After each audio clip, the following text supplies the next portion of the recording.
Olá, amigos do canal. Sejam bem-vindos. E por favor, ajude nosso canal a crescer. Curte, compartilhe e inscreva-se.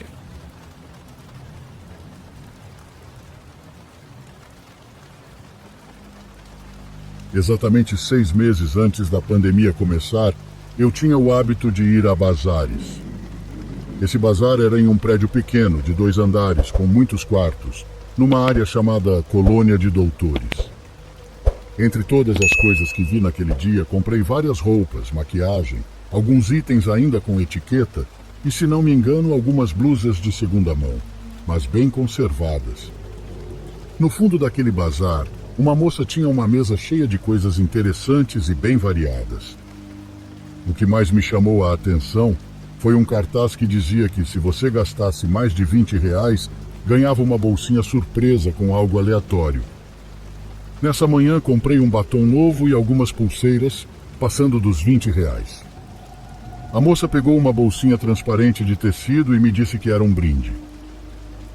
Ela me contou que sua família tinha desocupado a casa da avó dela meses antes, pois a senhora havia falecido, mencionando que não queria que as coisas da avó fossem jogadas fora, então estava tentando dar um segundo uso aos itens mais bonitos. Dentro da bolsinha estava um espelho de mão lindíssimo, visivelmente antigo, mas muito bem cuidado, sem manchas ou arranhões. Quando o abri, até tinha aquele cheiro característico de casas com móveis antigos e livros velhos. Agradeci muito, e ela me pediu para cuidar bem dele. 4 dias depois de ir ao bazar, enquanto eu morava com minha mãe, lembro-me de ter contado a ela sobre as compras e mostrado algumas coisas. Dei alguns itens para ela, mas nem mencionei muito o espelho. No dia seguinte, quando voltei do trabalho, encontrei minha mãe se arrumando para sair, parada na porta de casa. Ela tinha uma expressão de susto, como se estivesse prestes a sair, mas ainda não havia terminado de se pentear. Perguntei o que tinha acontecido, e ela tentou minimizar, dizendo que tinha esquecido alguma coisa sem importância. Insisti porque conhecia bem minha mãe e sabia que algo estava errado. No fim, ela admitiu. Nada, filha. Só me assustei porque, pelo espelhinho que você me emprestou, vi uma velhinha espiando pela janela da cozinha de cima. Mas deve ter sido confusão minha. Alguém deve ter passado e me enganei.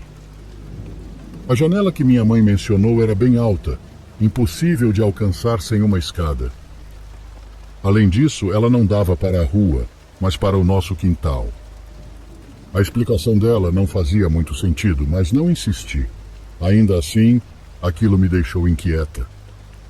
Continuei meu dia normalmente, e mais tarde fui trabalhar, levando minhas coisas, onde troquei meu antigo espelho pelo que ganhei no bazar. No trabalho, enquanto eu estava no escritório com uma colega, ela me pediu, como sempre, o espelho para retocar a maquiagem. Emprestei e, depois de alguns minutos, notei que ela parecia desconfortável, olhando para os lados como se estivesse perdida. Perguntei o que aconteceu, e ela respondeu que tinha visto pelo reflexo uma velhinha de cabelos brancos e encaracolados andando pelo corredor atrás de nós. Isso era estranho, porque aquela área não tinha acesso público, e os cubículos no final do corredor estavam desocupados havia meses, servindo apenas para guardar caixas. Minha colega ficou tão assustada que pediu para irmos até a cafeteria, pois estava tensa e não parava de olhar em volta. Ela disse que a mulher estava muito próxima, mas que não ouviu passos. Fiquei ainda mais perturbada quando me lembrei do que minha mãe tinha visto. Contei à minha colega, e ela ficou ainda mais nervosa, sugerindo que algo estava errado com o espelho. Quando voltei para casa, contei à minha mãe o que tinha acontecido no trabalho, e para minha surpresa, ela admitiu que já tinha visto a mesma mulher antes, espiando pela janela da sala. Ela descreveu a senhora exatamente como minha colega do trabalho, baixa, de cabelos brancos e encaracolados. Na segunda vez que minha mãe a viu, ela estava ainda mais assustada, porque a mulher parecia muito zangada. Foi aí que lembrei da história da moça do bazar, sobre o espelho pertencer à avó dela. Minha mãe sugeriu que eu o jogasse fora, mas no começo hesitei, pois achei desrespeitoso. já que a intenção da moça era dar um novo destino aos pertences da avó. Mas no fundo achei que talvez a dona original do espelho não quisesse que ele ficasse com alguém de fora da família.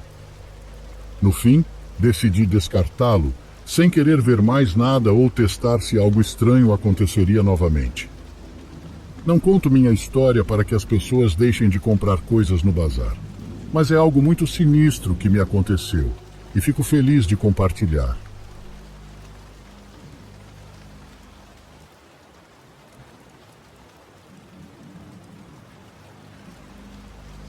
Meu nome é Josué e sou de um pequeno povoado no Mato Grosso. Minha vida sempre foi simples, trabalhando no campo, mas com o tempo as coisas ficaram realmente difíceis. Mal conseguíamos o suficiente para comer e, depois de um tempo, decidi que não podia continuar assim. Minha esposa e meus filhos mereciam algo melhor, então tomei a decisão de ir para os Estados Unidos. Não foi fácil, mas consegui juntar algum dinheiro e entrei em contato com um coiote que me recomendaram. Não era a primeira vez que alguém do meu povoado se aventurava cruzando pelo México, porém eu nunca tinha nem ao menos saído da minha terra. Achei que o pior que poderia me acontecer seria me cansar ou me assustar com os corpos, mas estava completamente enganado. Éramos um grupo de talvez 7 pessoas, pelo que me lembro. Havia 2 mulheres mais velhas, um homem jovem e um senhor que mal conseguia andar direito, mas que parecia determinado. Todos estávamos nervosos, mas ninguém falava muito. O coiote nos deu as instruções. Caminharíamos à noite e descansaríamos de dia, sempre em silêncio, sempre juntos. Para mim fazia sentido, já que eu não queria correr o risco de sermos descobertos. O primeiro dia foi tranquilo. Caminhamos por estradas de pura pedra e depois por um trecho de terra que parecia interminável. A noite caiu rápido e o frio foi o que mais me surpreendeu. Sempre pensei que o deserto fosse quente, mas quando escurece, parece que o calor desaparece de repente. Caminhávamos em fila, um atrás do outro, com o coiote na frente marcando o ritmo. Tudo estava normal até que ouvi o primeiro ruído. Eram passos. No início pensei que fosse alguém do grupo que tinha pisado errado ou uma pedra que caiu, mas não era isso. O som era constante, como se alguém mais estivesse andando atrás de nós. Olhei para trás, mas não vi nada. Achei que talvez o cansaço estivesse me fazendo ouvir coisas, então continuei andando. Pouco depois, as 2 mulheres que estavam mais atrás começaram a sussurrar algo, como se estivessem reclamando. O coiote parou e pediu silêncio. Quando uma delas tentou explicar o que estava acontecendo, ele apenas balançou a cabeça e nos apressou, mas percebi que algo em sua expressão mudou naquele momento. Não sei explicar como, mas ele parecia mais preocupado do que irritado. Continuamos andando e os passos não pararam. Sabíamos que não eram os nossos, eram outros, sempre atrás de nós, como se alguém estivesse acompanhando o ritmo do grupo. Um dos homens, um jovem que parecia muito confiante no início, acendeu sua lanterna para iluminar atrás. Não havia nada, apenas areia e pedras. Isso me deixou ainda mais nervoso porque eu também ouvia os passos. O coiote nos fez andar mais rápido, dizendo para não pararmos e para não olharmos para trás. Tentei me concentrar em seguir em frente, mas era impossível ignorar aqueles sons. O pior foi quando paramos para beber água. Estávamos em absoluto silêncio e foi aí que os passos se tornaram claros, como se alguém estivesse se aproximando. Passos lentos, quase arrastados, mas que vinham diretamente em nossa direção. O senhor mais velho, que mal conseguia andar, levantou-se de repente e disse que tinha visto algo. Todos olhamos para onde ele apontava, mas não havia nada. O coiote mais uma vez nos disse para não perdermos tempo e continuarmos. Ele nos assegurou que era o vento movendo a areia ou ecos de nossos próprios passos, mas ninguém acreditou nele. Eu vi seu rosto. Ele também sabia que aquilo não era normal. Enquanto caminhávamos, um dos homens que estava mais atrás nos chamou e mostrou algo na areia. Eram pegadas descalças, perfeitamente marcadas. Não eram nossas. Estavam muito próximas das nossas, como se alguém tivesse caminhado bem atrás, mas não havia ninguém. Não sei se era o medo ou o desespero, mas o grupo começou a andar mais rápido. Ninguém dizia nada e o ambiente estava muito pesado, como se todos soubessem que algo estava errado. Os passos continuavam, constantes e cada vez mais próximos. Houve um momento em que pensei que podia sentir a respiração de alguém atrás de mim. O jovem acendeu sua lanterna novamente e gritou. Disse que tinha visto uma sombra que se movia entre as pedras. Ninguém mais viu, mas também não o chamamos de louco. O coiote nos apressou, dizendo que faltava pouco para chegarmos ao limite do deserto, onde estaríamos seguros. Mas enquanto avançávamos, os passos começaram a soar mais altos, como se agora fossem muitas pessoas atrás de nós. De jeito nenhum paramos, e ninguém queria olhar para trás. Quando finalmente chegamos ao limite do deserto, tudo parou de repente. Os passos, o barulho, tudo. Ficamos parados por um momento, tentando entender o que tinha acontecido. Foi então que um dos homens apontou algo no final do caminho, e lá no fundo vimos várias sombras paradas à distância. Elas não se mexiam, apenas estavam ali, como se estivessem nos observando. Fomos obrigados a ignorar e seguir em frente, sem dizer nada, até que deixamos o deserto para trás.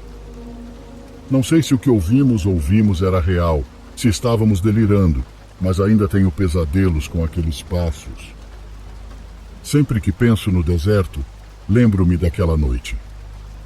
Às vezes prefiro acreditar que foi cansaço ou nossa imaginação, mas no fundo, sei que há coisas que não têm explicação.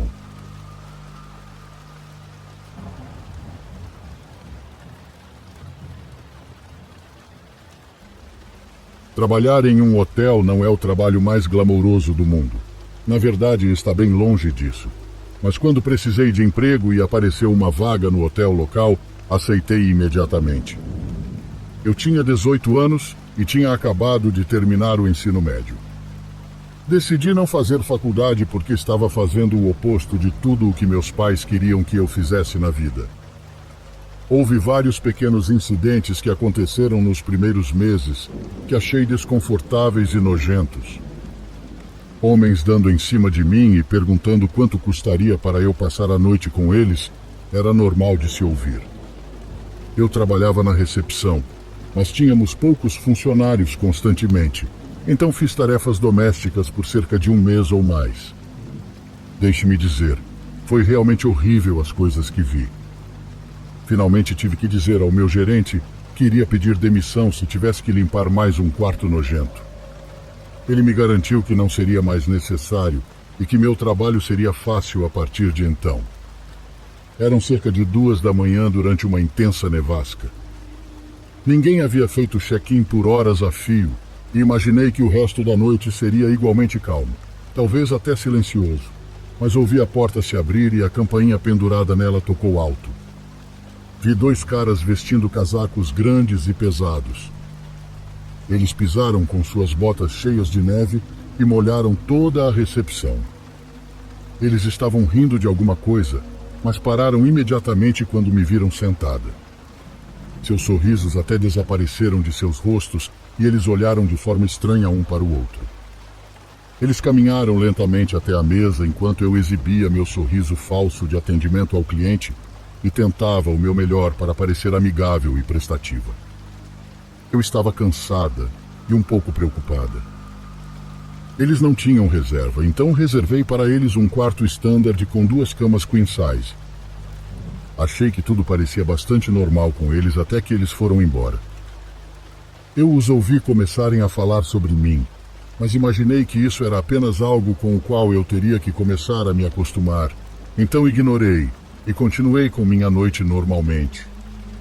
Eu estava lendo um livro para passar o tempo quando ouvi alguém entrar novamente. Era um dos homens que mencionei antes. Ele caminhou até a recepção e se inclinou sobre ela, chegando muito mais perto do que eu estava confortável em estar. Ele exalava um cheiro forte de cerveja e cigarro. Perguntei-lhe se havia alguma coisa em que eu pudesse ajudá-lo. Eu esperava que fosse algo simples e que ele voltasse para seu quarto o mais rápido possível, mas a vida não funciona assim. Ele me disse que o ralo do chuveiro não estava funcionando e que precisava de alguém para consertá-lo imediatamente. Tentei ligar para a manutenção, mas é claro que eles não atenderiam. Eu educadamente disse ao homem que o mais rápido que alguém conseguiria consertar seria na manhã seguinte. Ele começou a ficar muito bravo, dizendo coisas como se fosse reclamar com o meu gerente e deixar críticas negativas ao hotel. No momento em que ele realmente começou a gritar, decidi que talvez valesse mais a pena apenas dar uma olhada do que lidar com ele acordando todo mundo no hotel. Isso significaria ainda mais reclamações, e possivelmente eu seria demitida. É verdade que não foi uma ideia muito inteligente entrar em um quarto sozinha com 2 homens, mas eu não estava pensando direito. Eu estava exausta e só queria que seu discurso terminasse. Foi uma decisão da qual acabaria me arrependendo pelo resto da vida. Ele me levou até seu quarto e pedi que ele e seu amigo esperassem do lado de fora enquanto eu verificava o ralo do chuveiro. Eles obedeceram e tudo parecia normal. No começo, eu estava debruçada sobre a banheira e abri a torneira. A água corria perfeitamente bem. Gritei que estava funcionando normalmente, e assim que comecei a me levantar, ouvi a porta bater atrás de mim. Eu me virei rapidamente e gritei, quando me deparei com o maior dos 2 homens parado no banheiro comigo. Ele me agarrou pelos ombros e me jogou contra a parede. Fique quieta ou tornarei isso muito pior do que deveria ser. Ele quase começou a rir quando disse isso. Comecei a gritar o mais alto que pude, esperando que um dos outros hóspedes me ouvisse. Ele soltou uma das mãos para cobrir minha boca e, com um dos braços livres, fiz algo que tenho certeza que ele não esperava que eu fizesse. Naquele momento, tirei minha arma escondida, a segurei não muito longe do lado dele e puxei o gatilho. Meus ouvidos começaram a zumbir loucamente. Ele me soltou e caiu no chão. Minha adrenalina estava bombando e eu mal notei a porta aberta e o outro homem entrando. Apontei a arma diretamente para ele e disse-lhe para ir embora ou eu o mataria ali mesmo. Ele sabia que eu estava falando sério quando viu seu amigo sangrando no chão na minha frente. Ele não disse nada antes de sair correndo daquele quarto de hotel. Eu não tinha ideia se o cara estava vivo ou morto. Eu só tinha que sair daquele quarto. Pisei em sua poça de sangue ao passar por ele e saí para o corredor deixando pegadas de atrás de mim. Vários hóspedes estavam parados no corredor querendo saber o que tinha acontecido. Uma mulher no quarto ao lado deve ter visto a expressão no meu rosto, porque ela imediatamente veio até mim para se certificar de que eu estava bem. A polícia chegou pouco depois e a sala foi isolada. O homem foi levado ao hospital e, surpreendentemente, não estava morto e também não acabou morrendo. Uma investigação foi feita contra mim, mas a câmera de segurança mostrou provas. Fui atraída para o quarto pelos homens. Eles entraram depois que pedi que permanecessem no corredor, e o áudio estava muito claro. Nunca fui acusada de nada relacionado ao tiro, e o outro homem foi encontrado a apenas alguns quilômetros de distância. Seu caminhão ficou preso em um banco de neve. Ambos foram condenados a 3 anos de prisão, embora merecessem apodrecer na cadeia. Devido a esse acontecimento, acabei deixando o emprego pouco tempo depois. Não suportava mais estar naquele lugar. Se há uma coisa que posso aconselhar qualquer pessoa a fazer neste mundo assustador em que vivemos, é aprender a proteger-se. Isso pode salvar sua vida um dia. Sou muito grata ao meu pai ter me ensinado a atirar desde pequena, e isso salvou minha vida.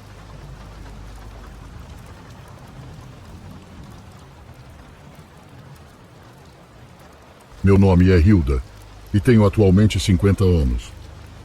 Minha história começa há alguns anos, quando eu tinha 20. Sempre morei no mesmo lugar e não há muitos habitantes por aqui. Mas como em todo lugar tem escolas, e foi lá onde trabalhei como zeladora durante algum tempo. Um dos meus amigos trabalhava vendendo lanches e me disse que procuravam alguém para limpar os banheiros e as salas de aula. Não me pareceu uma má ideia, pois na maioria das vezes eu fazia a limpeza quando as crianças saíam das aulas, então ficava muito sozinha. Eu tinha as chaves de todas as salas de aula e quartos da propriedade. No total eram 12 salas de aula que eram usadas, da primeira à sexta série. O trabalho não era muito complicado. Eu já tinha trabalhado com faxina antes, então estava acostumada. Lembro-me muito bem que havia alguns rumores sobre aquele lugar. Você sabe, os mesmos de sempre. Ouviam-se ruídos estranhos e às vezes viam sombras andando pelo lugar. Naquela época, eu namorava um garoto da cidade. Vamos chamá-lo de Luiz. Às vezes ele me acompanhava enquanto eu limpava e ficava comigo a tarde toda. Lembro-me que ele me perguntava se eu não tinha medo de ficar sozinha e eu respondia que não. Por algum motivo, Luiz me disse que havia algumas salas de aula que pareciam desconfortáveis, que havia uma aura pesada que ele não gostava. A princípio pensei que fosse tudo coisa da cabeça dele, pois não sentia nada.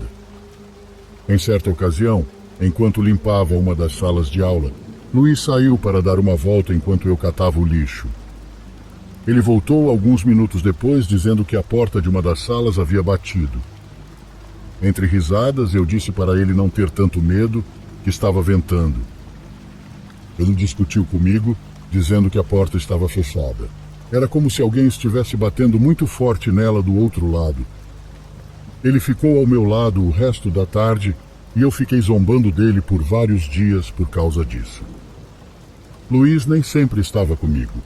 Na verdade, ele passava a maior parte do tempo trabalhando. Então, uma tarde, eu estava varrendo sozinha uma das salas do segundo ano. Estava cansada, mas estava quase terminando.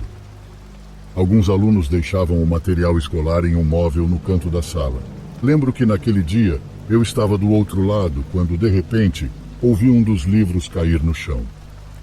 Disse a mim mesma que iria pegá-lo antes de sair, e alguns segundos depois, ouço outro livro cair. Um tanto resignada, fui até a estante e os coloquei de volta em seus respectivos lugares. Na minha mente, repeti para mim mesma que provavelmente eles estavam mal colocados, e nada mais aconteceu. Mas com o tempo comecei a notar a estranha sensação que meu namorado estava comentando, e mais do que qualquer coisa em uma sala em particular. Ela ficava quase no fundo do terreno e a sala parecia ser a mais antiga de todas. Presumi que fosse uma das primeiras que haviam sido construídas. Naquele lugar, em outra ocasião, ouvi claramente meu nome sendo chamado. Eu estava terminando de limpar quando ouvi alguém gritar comigo do lado de fora da sala. A primeira coisa que pensei foi que era algum professor. Em certas ocasiões, eles voltavam para procurar algo que tinham esquecido. Mas eu saí e não tinha ninguém. Eu até chamei, mas não houve resposta. Eu estava sozinha. Não vou negar que naquele dia fiquei nervosa o resto do meu turno, mas isso com certeza é algo que já aconteceu com todos. Quando você escuta claramente que alguém está te chamando, mas não há ninguém, e em seguida sente uma sensação de vazio. Até aquele momento não tinha ido mais longe. Sempre conseguia encontrar uma razão lógica para o que estava acontecendo. Isso até o que aconteceu no banheiro dos estudantes. Naquele dia, cheguei um pouco atrasada, pois como meu sobrinho estava um pouco doente, acompanhei meu irmão ao posto de saúde. No final, cheguei ao trabalho cerca de 2 horas depois. Felizmente, o diretor me disse que não havia problema, mas ainda assim, eu tinha muito o que fazer. Tentei me apressar, tentei fazer tudo rápido, tentei deixar bem limpo com a pouca luz do dia que me restava. Eu estava destruída, mas quase terminando. Naquele momento me lembrei que precisava lavar os banheiros. Disse a mim mesma que podia deixar para amanhã, mas francamente sou daquelas pessoas que não conseguem deixar as coisas pela metade. Não eram banheiros muito grandes, na verdade, um para meninos e outro para meninas. Dentro de cada um havia 4 cabines, pias e um espelho. Comecei pelo banheiro masculino, e quando saí já estava escuro. Não vou negar que comecei a ficar um pouco nervosa depois do que já havia acontecido. O lugar parecia muito solitário e todas as salas de aula estavam no breu. Bom, eu sempre carregava comigo uma corrente com uma pequena cruz no pescoço. Foi um presente da minha avó. Ela me deu no meu aniversário de 15 anos. De certa forma, tê-la comigo me dava mais tranquilidade. Eu estava no último banheiro, o das meninas, terminando de esfregar com a vassoura quando ouvi a voz de uma criança. A princípio pensei que tinha imaginado, porque podia ser ouvida muito longe. Mesmo sabendo que os banheiros ficavam longe da entrada principal, eu achava que era uma forma de tentar justificar o que ouvi. Continuei com o meu trabalho e de repente ouvi a voz novamente. Dessa vez me pegou de surpresa e pulei de susto. Parecia muito próxima. Parecia que vinha da entrada do banheiro. Senti aquele bendito arrepio que percorre todo o corpo. Olhei da última cabine em direção à porta, mas não havia nada. A voz era de uma criança. Eu tinha certeza, porque era muito clara. Era muito parecida com os pequenos da primeira série. Passei por todas as cabines, uma por uma, devagar e com medo, mas não encontrei nada. Fiz o mesmo no banheiro ao lado, o banheiro dos meninos. Abri todas as portas, uma por uma, devagar e com medo, mas nada, não havia nada. Meu corpo entrou em estado de alerta e fiquei atenta a tudo que estava acontecendo ao meu redor. Voltei para o banheiro que estava limpando e me apressei para terminar o pouco que faltava. Na minha cabeça repeti várias vezes o que minha avó me disse, que muitas vezes as energias ficam presas. Tentei cantar bem alto. Era uma forma de tentar não pensar no que tinha acontecido. Era um lugar antigo. Havia também um som estranho ou dois. Mesmo que eu pudesse dar-lhes uma explicação coerente, estava me deixando muito nervosa. Ficar sozinha à noite nos banheiros de uma escola primária não era nada agradável. Coloquei todo o lixo num saco preto e resolvi sair para o pátio principal.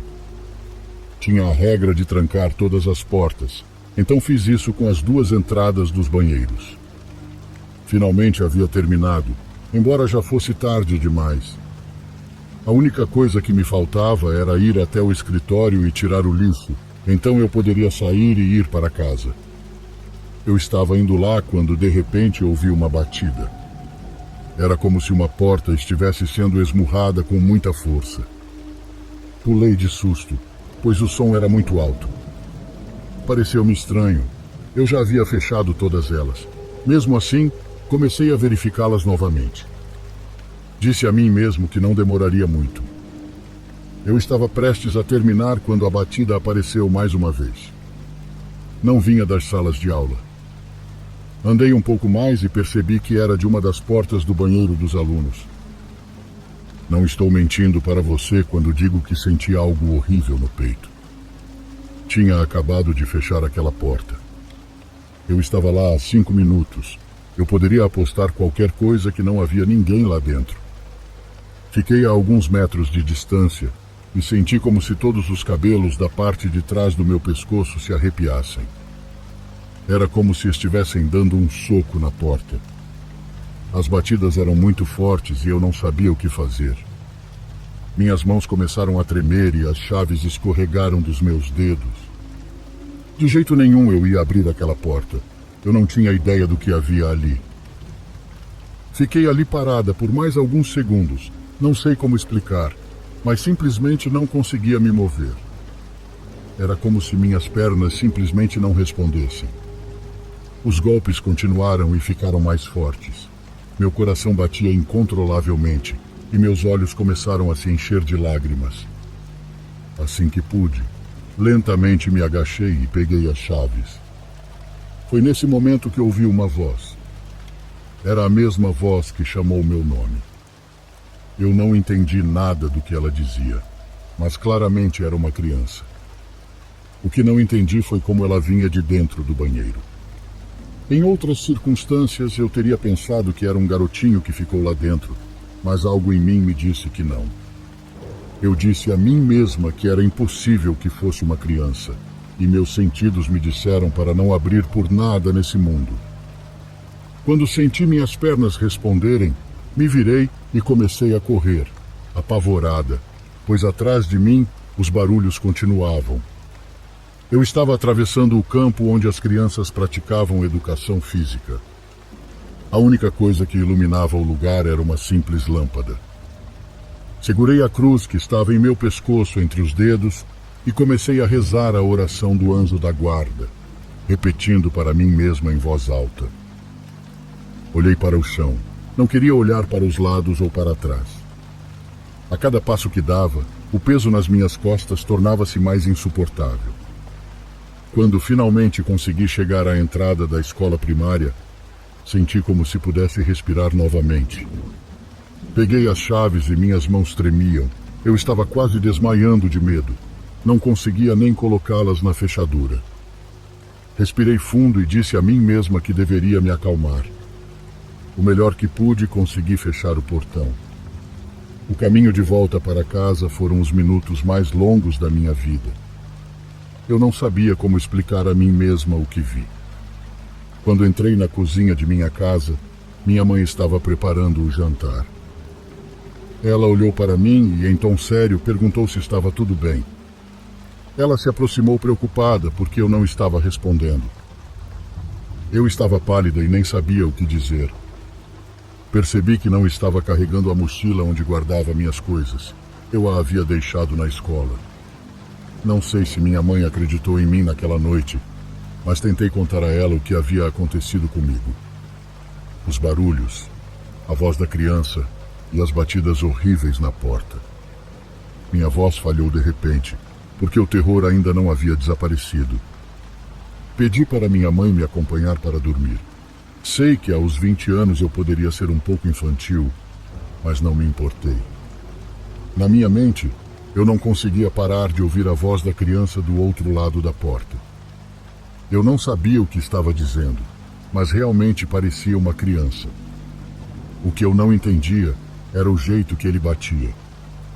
A sensação que eu tive no meu peito, e como a atmosfera se tornou pesada, me disse que isso não poderia ser uma coisa boa. No próximo dia apareci, peguei minhas coisas e disse ao diretor que não queria mais continuar trabalhando lá. O homem me olhou sem entender, mas eu expliquei para ele o que eu tinha vivido. Tenho certeza que ele não acreditou em mim, mas francamente eu não me importei. Ele gentilmente me pediu para cobrir mais alguns dias, enquanto ele encontrava alguém para cuidar da posição. E o que posso te dizer? Não pude dizer não. De certa forma me senti comprometida, mas felizmente Luiz me acompanhou o resto das tardes. Ele acreditou em mim desde o início e me disse que podia sentir. Ele sabia que havia algo que não estava certo naquele lugar. Ele nunca me abandonou, e felizmente para nós nada mais aconteceu. Essa foi a experiência mais doentia que presenciei. Foi algo que mexeu muito comigo.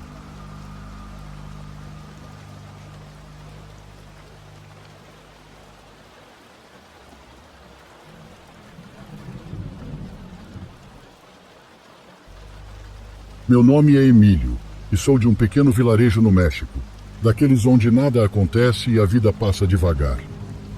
Não vou mentir, não sou alguém que gosta de contar histórias nem acredito em coisas estranhas, mas o que me aconteceu há alguns anos, cruzando a fronteira, me marcou para sempre. Eu sou um cara comum, com problemas como todo mundo, mas a falta de trabalho me obrigou a tomar decisões que nunca imaginei precisar tomar. O que vou contar não sei se foi por medo, cansaço ou algo mais, mas até hoje isso me dá calafrios. Tudo começou quando decidi cruzar a fronteira. Não fiz isso porque queria, mas porque não tinha outra escolha. Em meu vilarejo não havia trabalho, e depois de meses sem conseguir sustentar minha família, tomei coragem. Um amigo me indicou um coiote. Disse que ele era confiável, que conhecia rotas seguras e não cobrava muito. Juntei o dinheiro e me lancei nessa jornada. Éramos um grupo pequeno, com cerca de 8 pessoas, incluindo o coiote. Havia um casal com um filho, um jovem que mal falava e 2 senhores mais velhos, tão nervosos quanto eu. No começo tudo correu bem. Caminhamos por horas entre trilhas escondidas, quase sem falar, sempre seguindo o coiote, que nos dizia quando nos abaixarmos ou ficarmos imóveis. Às vezes víamos as luzes das patrulhas à distância, mas nunca se aproximavam. As coisas começaram a ficar estranhas quando chegamos ao rio. Era noite, e embora houvesse lua, a água mal refletia a luz. O coiote nos mandou atravessar rápido e não perder tempo. Segundo ele, a água mal chegaria aos joelhos, então não seria um problema. O rio não era muito largo, mas o som da água era forte, como se fluísse mais rápido do que deveria. No início, não dei importância, pois estava concentrado em não escorregar nas pedras molhadas. Foi então que um dos senhores, o mais velho, parou de repente. Ele disse que estava ouvindo algo, um som estranho. Ficamos em silêncio, tentando escutar, e foi quando ouvimos um som, como se alguém estivesse chorando. No entanto, não parecia vir de perto. Era como se viesse da própria água. Alguns disseram que era o vento, mas eu sabia que não. Nunca tinha ouvido algo assim. O coiote começou a nos xingar, dizendo para não perdermos tempo com besteiras. Mas o senhor estava visivelmente assustado. Disse que sentia como se algo estivesse observando-o na água. Ninguém deu atenção e seguimos em frente, mas eu não conseguia parar de ouvir aquele som. A cada passo o choro ficava mais claro, como se alguém estivesse chorando a poucos metros de nós. Tudo parecia estar indo mais ou menos bem, até que um dos jovens gritou, dizendo que algo havia agarrado seu pé. Paramos e apontamos as lanternas para a água, mas não vimos nada. O coiote já estava muito irritado e mandou o jovem parar de fazer drama, mas ele jurava que algo o puxou. Tentei não pensar nisso e continuei andando quando percebi que o rio estava ficando mais fundo. A água, que deveria chegar só aos joelhos, agora me molhava até quase as coxas. O coiote também parecia confuso, embora não admitisse. Ele nos apressou ainda mais, e o casal com a criança começou a rezar baixinho. Quando finalmente chegamos à outra margem, o coiote nos mandou sair rápido dali. Foi então que alguém percebeu que faltavam 2 pessoas. Ninguém havia notado antes, pois estávamos concentrados em sair do rio, mas agora eles não estavam ali.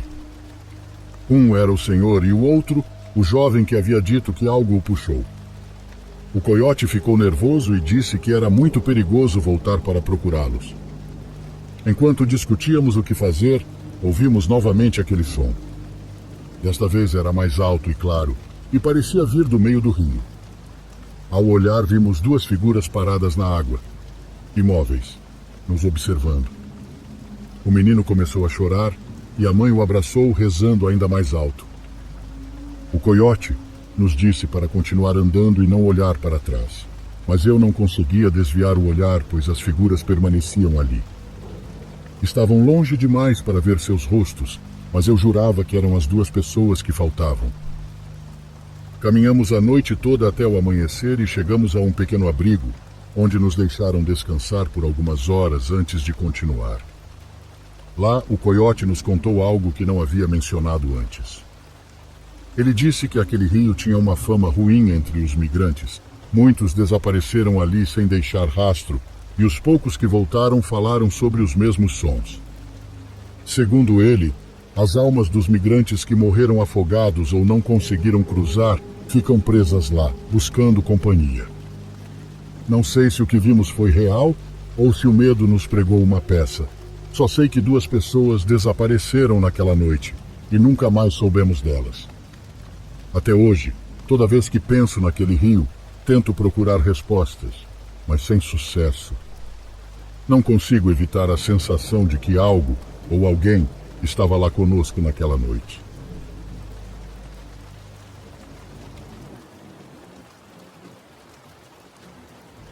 Era o final do outono. Sempre espero ansiosamente essa época do ano por causa do clima agradável. O Halloween também é um dos meus feriados favoritos, por causa dos filmes de terror e das decorações divertidas. Eu estava de folga do trabalho, mas estava exausto por causa de uma festa na noite anterior, Então queria apenas relaxar e fazer algumas coisas em casa. Meu plano, no entanto, não saiu exatamente como eu esperava. Deitei para tirar um cochilo por volta das 2 da tarde e não coloquei nenhum alarme. Só fui acordar quando tocaram a campainha da porta. Abri os olhos com dificuldade e olhei para o celular. Eram 21 horas. Sentei-me na cama imediatamente, frustrado comigo mesmo por ter desperdiçado o dia todo dormindo, mas fui rapidamente interrompido pela campainha novamente. Levantei, coloquei um moletom e desci as escadas até a porta. Espiei pelo olho mágico, mas não vi ninguém, então abri a porta. Não havia ninguém lá fora. Como demorei a atender, imaginei que provavelmente a pessoa tivesse ido embora, mas ao fechar a porta vi alguém. Estava a uns 20 metros de distância, perto de uma árvore no meu jardim, usando uma máscara daquelas genéricas que se compra em lojas de Halloween. Essa pessoa estava olhando diretamente para mim. Achei que fosse apenas uma criança pregando uma peça, então fechei a porta. Fui ao banheiro, joguei um pouco de água no rosto para me despertar e, em seguida, fui para a cozinha para lavar a louça e arrumar um pouco a casa. Estava lá há uns 10 minutos quando ouvi uma voz. Era muito abafada e vinha de algum lugar do lado de fora. Virei-me e olhei para a porta dos fundos e de relance vi alguém andando no meu quintal. Parecia que estava só passando, até que começou a voltar na direção da minha casa. A pessoa caminhava fora do alcance da luz da varanda, como se estivesse tentando não ser vista. Pelo que consegui ver, parecia estar sozinha, então não entendi por que tinha ouvido alguém falando. Quando a pessoa chegou mais perto, ouvi seus passos ao longo do lado da minha casa. Tentei seguir o som, mas de repente o perdi. Ficou tudo quieto, sem vozes nem passos. Enquanto eu tentava escutar qualquer som, virei a cabeça em várias direções e, ao olhar de volta para a porta dos fundos, alguém estava me encarando. Meu corpo congelou. A pessoa usava a mesma máscara de Halloween, mas era outra pessoa. Essa era visivelmente maior e mais alta que a primeira. "Merda, o que vocês estão fazendo?" Gritei, esperando que, se fossem crianças, talvez se intimidassem, mas definitivamente não funcionou. A pessoa saiu da porta e foi para o lado oposto da casa. Quando ia segui-la, ouvi um estalo atrás de mim, seguido por passos correndo para longe. No lugar de onde ouvi o som havia uma janela, e ao levantar as persianas, vi claramente que a parte externa de madeira da moldura da janela estava rachada. Eles claramente estavam tentando arrombar a janela, enquanto eu estava distraído com a outra pessoa na porta dos fundos. Quando perceberam que foram descobertos, fugiram. Depois de entender tudo isso rapidamente, corri para o andar de cima e liguei para a polícia. Eu não sabia se eles haviam desistido de vez, mas sabendo que estavam tentando entrar com eu dentro de casa, não queria arriscar o que eles poderiam ou não fazer. A polícia posteriormente apareceu e fez um boletim de ocorrência, mas até hoje não houve nenhuma novidade sobre o caso.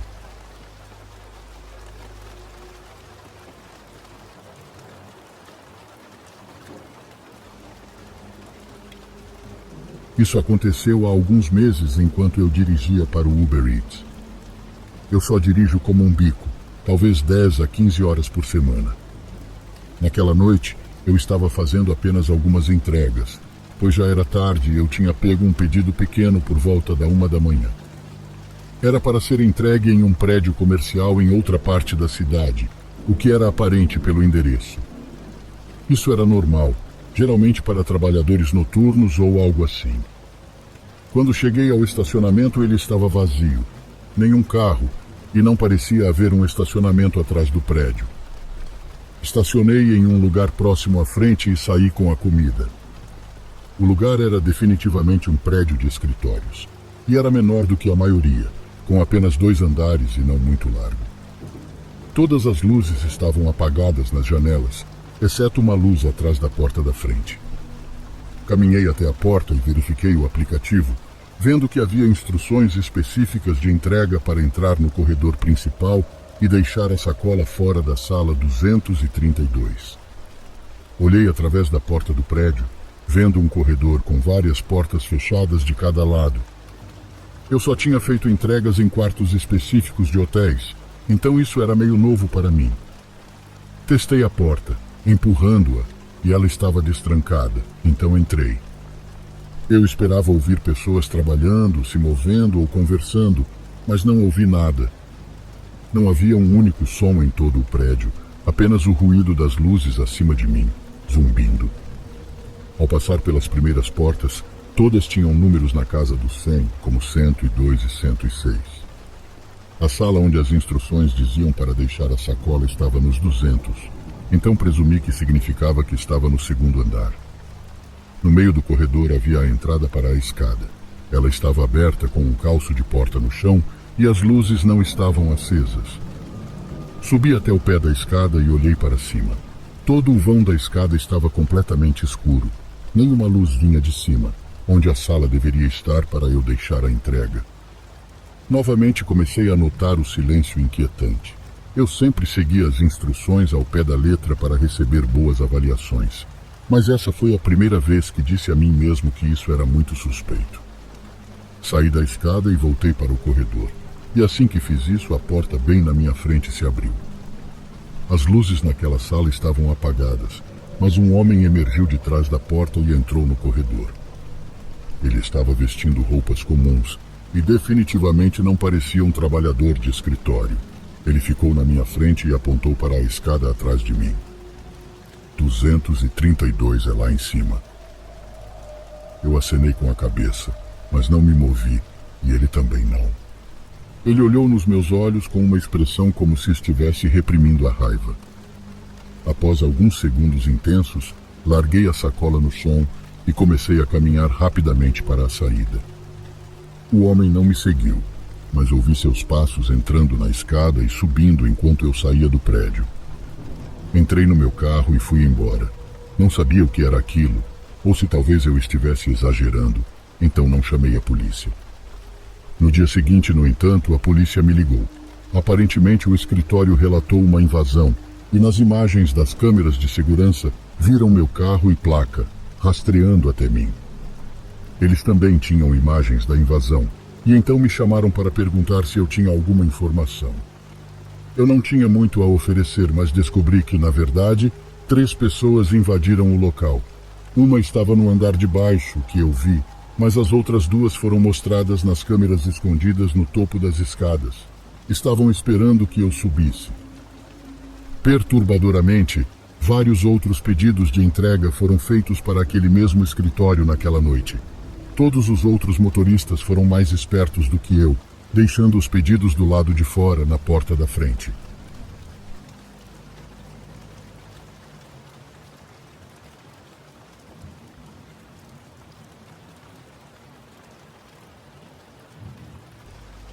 Desde que me lembro, sempre sonhei em cruzar para os Estados Unidos. Não porque quisesse deixar meu país, mas porque lá não há muito o que fazer. Trabalhei no que pude, mas chegou um momento em que o dinheiro já não era suficiente. Depois de pensar bastante, juntei o que consegui e me animei a tentar. O que vou contar é o que aconteceu nessa travessia. Algo que não desejo que ninguém viva. Havia 2 senhoras, um jovem que não parava de falar por nervosismo e 3 homens que pareciam quase arrependidos. O coiote nos explicou o plano. Iríamos seguir os trilhos do trem porque, segundo ele, era o caminho mais rápido e seguro até o próximo ponto. Ele disse que o trem passava apenas uma vez por dia e que, se fôssemos cuidadosos, não haveria problema. Mas também nos alertou sobre algo que, naquele momento, eu não entendi bem. Ele disse que, se chegássemos a um túnel, devíamos passar rápido e nunca parar, não importa o que ouvíssemos ou sentíssemos. A primeira parte da travessia foi difícil, mas nada fora do comum. Caminhamos por várias horas com o frio batendo em nossos rostos, tomando cuidado para não tropeçar, pois os trilhos estavam cheios de pedras soltas.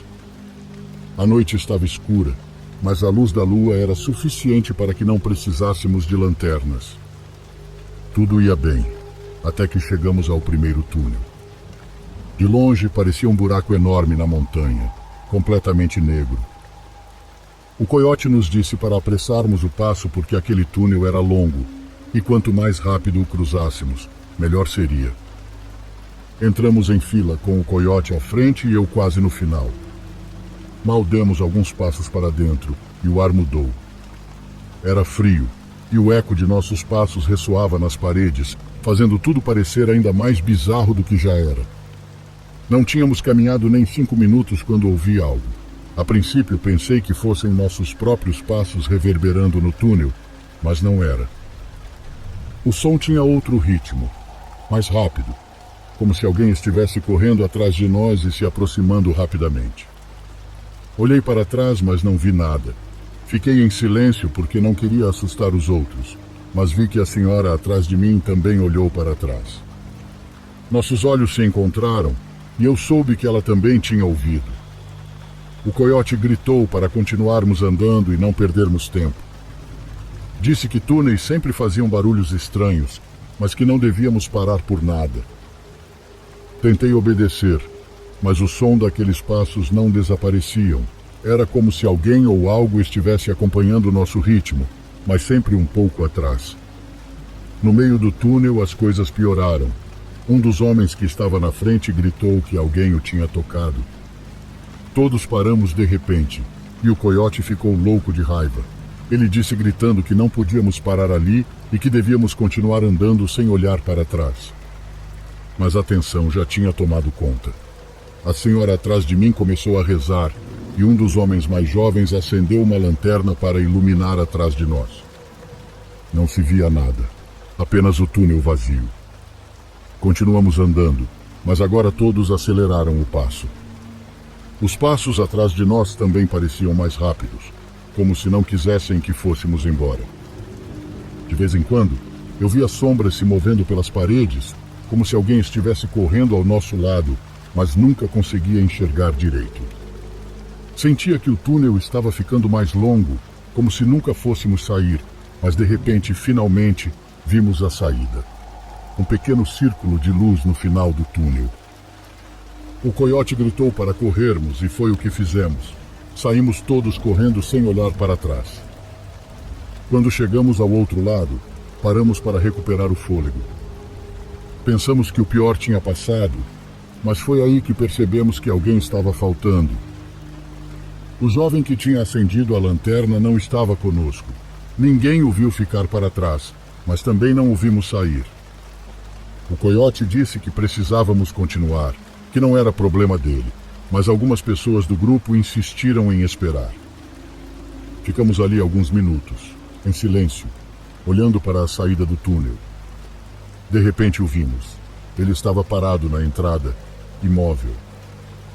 A princípio pensei que ele estava bem, mas algo não parecia certo. Sua postura era rígida, e embora seu corpo estivesse ali, sua expressão era vazia. Seus olhos estavam abertos, mas ele não dizia nada. O coiote tentou falar com ele, mas não houve resposta. Quando ele deu um passo à frente, todos nós recuamos. Algo estava errado. Foi então que o coiote gritou para irmos embora. Disse que não podíamos fazer mais nada por ele. Continuamos andando, e embora ninguém quisesse admitir, todos sabíamos que o que tínhamos visto não era normal. Naquela noite, quando finalmente chegamos a um lugar seguro para descansar, alguém perguntou ao coiote o que acontecia naqueles túneis.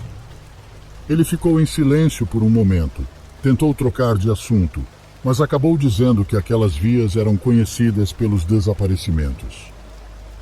Segundo ele, muitos migrantes tinham morrido naqueles túneis, seja por causa do trem, acidentes ou simplesmente porque nunca conseguiram sair. Não sei o que aconteceu naquela noite, mas toda vez que penso naqueles passos ou no homem parado na entrada do túnel, minha pele se arrepia. Talvez tenha sido o medo, o cansaço. Ou talvez existam coisas neste mundo que simplesmente não podemos explicar. A única coisa que sei é que nunca quero voltar a cruzar por aqueles trilhos.